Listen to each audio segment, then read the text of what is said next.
Most of the आपको हर दूसरे पुरुष या महिला से ये सुनने में आ जाएगा कि उनसे सीढ़ियां नहीं चढ़ा जाता है, उनके घुटनों में दर्द होना शुरू हो जाता है।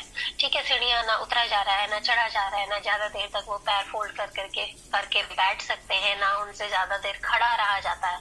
अब क्या है, घुटनों के दर्द के क्या कारण हो सकते हैं? अब देखिए, जैसे कि सबसे मेन चीज कि अगर आपके वजन जो है वो आपके औसतन वजन से ज्यादा है तो नेचुरल है कि आपको घुटनों का दर्द जरूर होगा, क्योंकि आपके जो पूरा शरीर है उसका भार आपके घुटनों पर आ रहा है। ठीक है, तो सबसे पहला मेन कारण होता है वजन ज्यादा होना।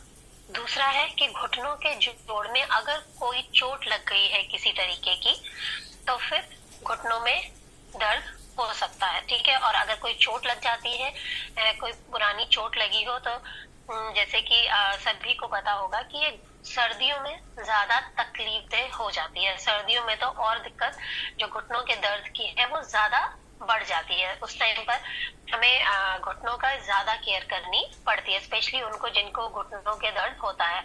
आप में से बहुत सारे साथी ऐसे होंगे जो इस प्रॉब्लम को बहुत ज्यादा फेस कर रहे होंगे कि उनके घुटनों में दर्द रहता है। तीसरा होगा ऐसे खेल जिनसे घुटनों पर जोर या झटका लगे।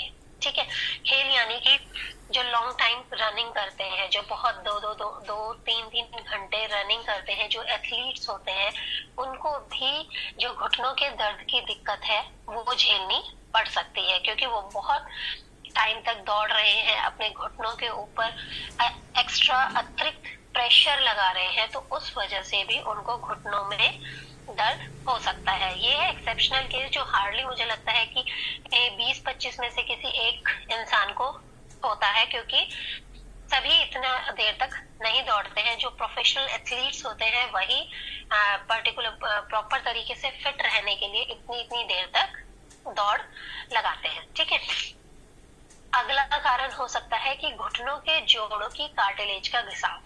ये क्या है कि जो जोड़ होते हैं ना, वो जो जुड़े हुए होते हैं, हमारे जो घुटनों के जोड़ जो जुड़े हुए होते हैं, तो बीच में कार्टिलेज होती है। जब वो लगातार ज्यादा वर्कआउट करने से, ज्यादा लगातार हैवी वर्कआउट्स करने से क्या होता है कि कार्टिलेज जो होता है वो घिसना शुरू हो जाता है, और जब उनके बीच में गैप आ जाता है तो भी घुटनों का दर्द होना शुरू हो जाता है।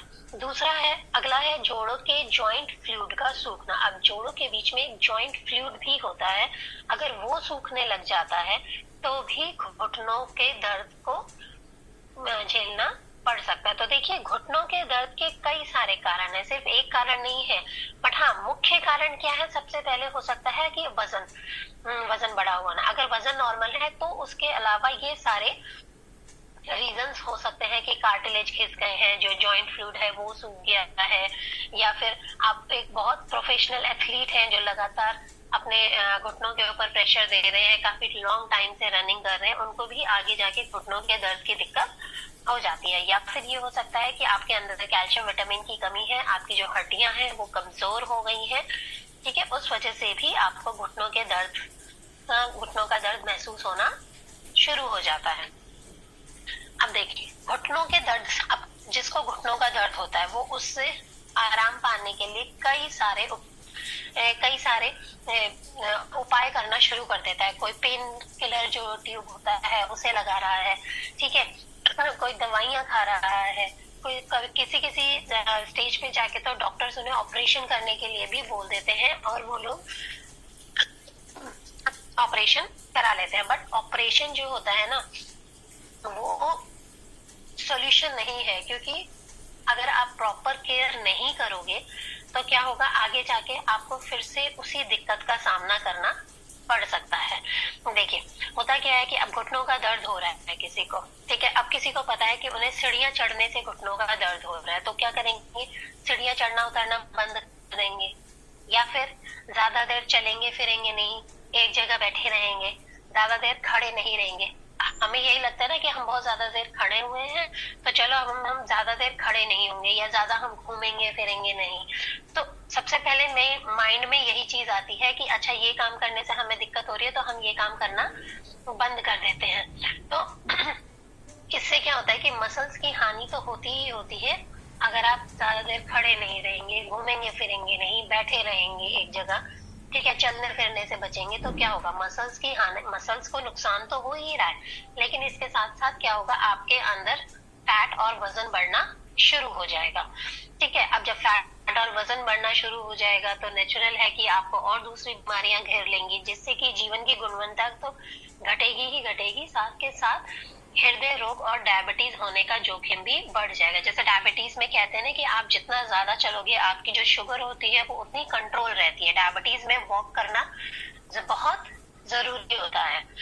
अब ठीक है, दूसरा होता है कि अगर हमें ज्यादा सीवियर पेन हो रहा है तो हमने पेन किलर ट्यूब लगा लिया, गर्म पट्टी बांध ली, या फिर पेन किलर दवाइयां खा ली। ठीक है, अब ये क्या होता है कि जो ये पेन किलर दवाइयां होती हैं, ठीक, जो ये पेन किलर दवाइयां होती हैं वो आपको कुछ देर के लिए तो आराम देती हैं, कुछ देर के लिए आपके उस पोर्शन को सुन्न कर देती हैं, इसलिए आपको दर्द फील नहीं होता है, लेकिन वो लॉन्ग टाइम रिलीफ नहीं देते हैं कि जो आपका घुटनों का दर्द हो रहा है वो ठीक हो जाए। अब क्या है कि आप लगातार दर्द निवारक दवाइयां खा रहे हैं तो कहीं ना कहीं जाके उसका भी तो साइड इफेक्ट होगा आपके ऊपर। ठीक है, एसिडिटी है, पेट में अल्सर का खतरा बढ़ सकता है। ज्यादा अगर आप दवाइयां खा रहे हैं कॉन्टिन्यूसली बेसिस पे, डेली बेसिस पे दवाइयां खाओगे अगर आप दर्द निवारक वाली, तो कहीं ना कहीं उसका असर आपके हृदय पर और आपके किडनी पर भी जाकर पड़ता है। ठीक है, तो देखिए कहीं ना कहीं अगर आप लगातार दवाइयां खा रहे हो तो आपके पूरे शरीर पर इसका असर आपको देखने को मिलेगा। एक साथ नहीं मिलता देखिए, लेकिन धीरे धीरे आपको लगेगा कि हाँ, कि आपको एसिडिटी हो रही है, पेट में अल्सर के चांसेस भी हो गए हैं, आपके हृदय और किडनी को भी दिक्कत होनी शुरू हो जाती है। इसके बाद अब अगर आप किसी डॉक्टर के पास, सर्जन के पास चले गए तो वो तो सीधे ही आपको सजेस्ट कर देंगे कि आप घुटनों का ऑपरेशन करा लो। ठीक है, हिप नी रिप्लेसमेंट आजकल बहुत ज्यादा ट्रेंडिंग में है। डॉक्टर सीधे अपने पैसे बनाने के लिए सजेस्ट कर देते हैं कि आप घुटनों का ऑपरेशन करा लीजिए। ठीक है, लेकिन अब घुटनों के जोड़ का ऑपरेशन क्या होता है, सबसे पहले तो खर्चीला बहुत होता है। ठीक है, हर कोई इजीली उसे अफोर्ड नहीं कर सकता।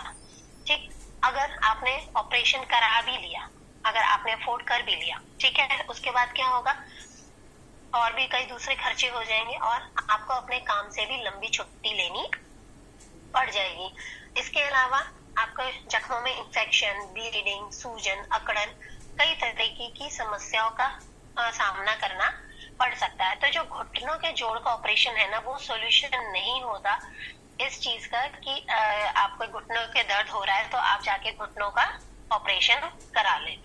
ठीक है, अब देखिए जैसे विभिन्न पोषक तत्व घुटनों के जोड़ों की मजबूती बढ़ा सकते हैं। अगर आप अपने खाने पीने पर शुरू से ही सही प्रकार ध्यान से फोकस करेंगे तो आपको आगे जाके घुटनों के दर्द को नहीं सहना पड़ेगा।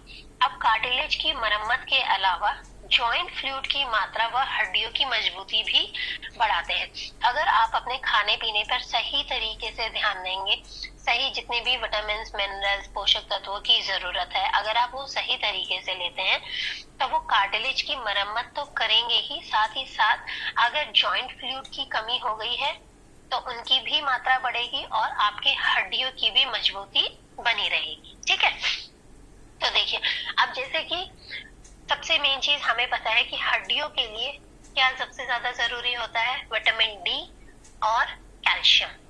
सबसे जरूरी होता है कैल्शियम लेना, कैल्शियम हमें सही तरीके से लेना है और विटामिन डी सही तरीके से लेनी है। अब कैल्शियम हमें किस किस से मिलेगी, दूध और दूध से बनी हुई चीजों से मिल सकती है, जो अलग अलग तरीके के सीड्स आ रहे हैं उनसे मिल सकती है हमें। ठीक है, और विटामिन डी तो सिर्फ एक ही सोर्स है कि विटामिन डी या तो आप डेली, अभी सर्दियों का टाइम है तो कम से कम कोशिश करिए 1 घंटा तो जरूर धूप में बैठिए। सबसे बेस्ट सोर्स है विटामिन डी का कि आप हर दिन कम से कम 1 घंटे धूप में जरूर बैठे। ठीक है, और दूसरा क्या है कि फिर आप या तो फिश ऑयल्स वगैरह पे जाएं, तो इससे अच्छा है कि देखिए विटामिन जो है, जैसे विटामिन डी है, K27 है, विटामिन सी है, कैल्शियम है। ठीक है, ये सब क्या करते हैं कि हमारे हड्डियों में को नुकसान होने से पहुंचाते हैं। अब अगर हम मिनरल्स की बात करें तो जैसे है कैल्शियम, मैग्नीज, बोरोन, कॉपर, ये सब क्या करते हैं, हमारी हड्डियों को मजबूत रखते हैं और हड्डियों को ठोस रखते हैं। ठीक है, इसके अलावा हर्ब्स और मैक्रोमोलिक्यूल्स जैसे कि हमने अभी शुरू में पढ़ा था कि न्यूट्रीचार्ज बीजे में कौन कौन से हैं, रोज़हिप का सत्व है, विटामिन है, मिनरल्स है, ग्लूकोसामाइन है, ठीक है। तो और भी चीजें इसमें है, तो जैसे बोसवेलिया, ग्लूकोसामाइन, HCl, MSM और रोज़हिप का सत्व, ये क्या करते हैं, कार्टिलेज को तो नुकसान कम से कम पहुंचाते हैं, साथ के साथ ही जॉइंट कार्टिलेज की मरम्मत में भी, यानी कि उसको ठीक करने में भी मदद करते हैं, जब आपके राहत मिलेगी, ठीक है। दूसरा, ये क्लिनिकली प्रूवन है, यानी कि इसमें क्लिनिकली प्रूवन है, यानी कि इसमें जितने भी विटामिन, मिनरल्स, ग्लूकोसामाइन, ये सब जो डाले गए हैं, ये पूर्णतः सेफ है, इनसे बॉडी के ऊपर कोई किसी भी प्रकार का कोई नुकसान नहीं है, ठीक है। ये क्या करते हैं कि घुटनों के जोड़ों को स्वस्थ बनाते हैं और घुटनों के जोड़ों के दर्द को कम करते हैं। बट द मेन थिंग कि लगातार आपको इसका इस्तेमाल करना है। आप सोचे कि 10-15 दिन या 1 महीने में आपको फर्क नजर आएगा, तो वो पॉसिबल नहीं है, ठीक है। अब क्या है कि हड्डियों की मजबूती के लिए, अब हमने बात तो करी कि इसमें कैल्शियम है, मैग्नीशियम है, सारी जरूरी चीजें हैं, बट देखा जाए तो क्या क्या चीजें हैं और कितनी कितनी मात्रा में है। तो देखिए, मिल्क कैल्शियम जो है इसमें 500 मिलीग्राम है, मैग्नीशियम की मात्रा 300 मिलीग्राम है, इन्युलिन जो है वो 1.5 ग्राम है, विटामिन जो है वो D5, विटामिन डी जो है वो 5 माइक्रोग्राम है। मतलब कि इतना इसमें सफिशिएंट मात्रा में दिया गया है जो आपकी हड्डियों को मजबूत बनाने के लिए। अब सभी को पता है कि जो खाना पीना है वो तो ऐसा रहता है, कभी ब्रेकफास्ट स्किप, कभी लंच स्किप, या फिर हो सकता है जो चीजें हम खा रहे हैं, जो चीजें हम ले रहे हैं, उसमें प्रॉपर अमाउंट में कैल्शियम, विटामिन, मिनरल्स ना हो। तो इन पाउडर और टैबलेट्स में इतनी मात्रा अच्छे से दी गई है जो कि हमारी हड्डियों को मजबूत बनाने में मदद करता है।